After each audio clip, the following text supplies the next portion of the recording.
చలో మళ్ళీ చాలా రోజుల తర్వాత వచ్చేసిన. ఒకటి ఏంటంటే అరుణాచలం అంటే పిలుపు ఉంటేనే వెళ్తారంటారు కదా, అది మాత్రం నాకు నిజం అనిపించింది. ఎందుకంటే ఆల్మోస్ట్ నాకు 8 నెలల నుంచి అనుకుంటున్నా, ఎప్పుడూ అది వర్కౌట్ కాలేదు. సడన్గా ఈ ట్రిప్ అనేది స్టార్ట్ కావడం. అక్కడ గిరి ప్రదక్షిణ వేసేటప్పుడు 8 శివలింగాలు ఉంటాయి.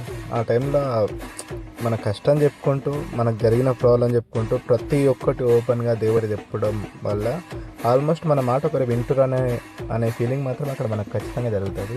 ఎందుకంటే ఆ ఎక్స్పీరియన్స్ నేను చేసిన అక్కడ. మన మాట ఒకరు వింటురు అనే బాట. ఎందుకంటే మన చుట్టుపక్కల ఉన్న ఎవరికి చెప్పినా వాళ్ళకి ఏమైపోతుంది అంటే మనం ఎంటర్టైన్మెంట్ లెక్క అయిపోతాం. అందుకని నేను ఇన్ని రోజుల నుంచి దాచుకున్నది అంతా, నా చిన్నగా ఉన్నప్పటి నుంచి ఇప్పటి వరకు జరిగిన స్టోరీ మొత్తం ఆ దేవుడు పక్కన ఉన్నాడు అనే ఫీలింగ్ తోటి చెప్పడము. ఆ గిరి ప్రదక్షిణ కూడా చాలా ఈజీ అయిపోయింది నాకు అట్లా చెప్పుకోవడం వల్ల. తర్వాత అక్కడ భిక్షాటన మెయిన్ ఇంపార్టెంట్ ఏంటంటే భిక్షాటన చేయాలి ఖచ్చితంగా దేవుడి దగ్గర.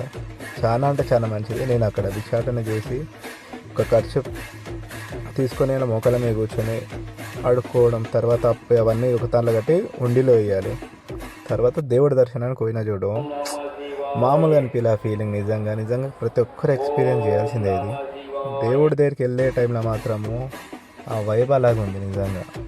లోపలికి వెళ్ళి ప్రశాంతంగా దేవుడి దర్శనం చేసుకొని ఆల్మోస్ట్ ఒక 2-3 అవర్స్ ఆ టెంపుల్లోకి బయటకు వెళ్ళలేదు. నేను కూడా చాలా హ్యాపీ. అక్కడనే దర్శనం అయిపోయిన తర్వాత సరౌండింగ్ లోపల కూర్చొని చాలా హ్యాపీగా ఉంది.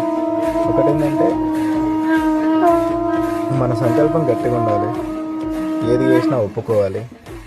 నువ్వే అన్నిటికని చెప్పేసి అనుకొని దేవుడి దగ్గర కూర్చుంటే చాలు, ఆటోమేటిక్గా మనకు కొంచెం పాజిటివ్ అనేది ఆ దేవుడు అనేది మనకు చూపించేస్తాడు. మంచి అయినా సరే చెడు అయినా సరే అంటారు కదా, నాకు ఆ పాజిటివ్ అనేది ఆ దేవుడి దగ్గర కనిపిస్తుంది. నేను చాలా అంటే చాలా మంచిగా హ్యాపీగా కూర్చున్నాను. నేను అక్కడ ఎన్ని రోజుల నుంచి ఉన్న భారం మొత్తం దేవుడికి చెప్పేసిన అది అయిపోయింది. ఇంకా ఏదైనా దేవుడి దయ, ఏం చేసినా ఆ దేవుడికే మనం